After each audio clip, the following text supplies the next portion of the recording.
అయితే కేంద్ర ప్రభుత్వం నిధులు ఇచ్చిన అమరావతిలో ఫోరెన్సిక్ ల్యాబ్ ఎందుకు నిర్మించలేదని వైసీపీ సభ్యులు నిలదీశారు. గంజాయి వినియోగం పెరగడంతో రాష్ట్రంలో నేరాలు పెరిగాయని మంత్రి అనిత వివరించారు. అయితే హోంమంత్రి అనిత వ్యాఖ్యలను వైసీపీ సభ్యులు అడ్డుకున్నారు. రాష్ట్రంలో లా అండ్ ఆర్డర్ ఫెయిల్ అయిందంటూ వైసీపీ నినాదాలు చేసింది. లా అండ్ ఆర్డర్ ఫెయిల్ కారణంతోనే నీలాంటి వారు సభకు వస్తున్నారని ఎమ్మెల్సీ దువ్వాడ శ్రీనివాస్ ను ఉద్దేశించి మంత్రి అనిత అన్నారు. తన సమాధానం వినటానికి దమ్ము ధైర్యం కావాలని మంత్రి అనిత అన్నారు.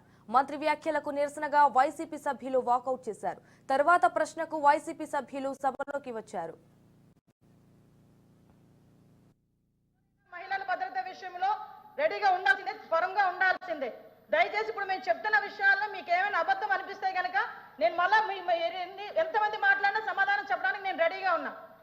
దయచేసి ఒకసారి ముచ్చుమరి విషయంలో ఎవరైతే చంపేశారో నిజంగా అమ్మాయి బాడీ ఐడెంటిఫికేషన్ అవ్వలేదు. ఐడెంటిఫై ఎందుకు అవ్వలేదు అన్న సంగతి కొన్ని బయటికి మనం చెప్పలేము కాబట్టి ఆ విషయంలో చెప్పలేకపోతున్నాను అధ్యక్ష. సభ ముందు కొన్ని ఉంచలేము. రిటర్న్ గా రాసిమ్మన్నా కూడా రిటర్న్ గా రాసి ఇవ్వడానికి మేము రెడీగా ఉన్నాం అధ్యక్ష. అదేవిధంగా మిగతా అన్ని విషయాల్లోని కూడా మేము పట్టినాం అధ్యక్ష. నేను నిజంగా విమర్శించాలి, ఇక్కడే కూర్చొని విమర్శించాలి అనుకుంటే 2019 నుంచి 24 వరకు సీఎం గారి ఇంటి దగ్గరలో గ్యాంగ్ రేప్ జరిగితే ఈ రోజు వరకు వెంకటరెడ్డి అనే వ్యక్తిని పట్టుకున్నారా? అదేవిధంగా విజయవాడ నడిబొడ్డులో ఒక దళిత వికలాంగురాల్ని హాస్పిటల్లో రూమ్ లో పెట్టి 3 రోజులు సామూహిక అత్యాచారం జరిగితే అదే విషయం చంద్రబాబు నాయుడు గారు వెళ్తే చంద్రబాబు నాయుడు గారిని కేసు పెట్టిన సంగతి మర్చిపోయారా? నిజంగానే దిశ యాప్ ద్వారా నిజంగానే నేరాలు తగ్గించేశాము, లేకపోతే నేరాలకు సంబంధించి మేము చాలా మందిని పట్టేసుకున్నామంటే రికార్డ్స్ ఎందుకు నేరాలు పెరిగిపోయినాయని చెప్తున్నా అధ్యక్ష. దిశ యాప్ కాదు అధ్యక్ష, ఈ రోజు దిశ పోలీస్ స్టేషన్ అన్నారు.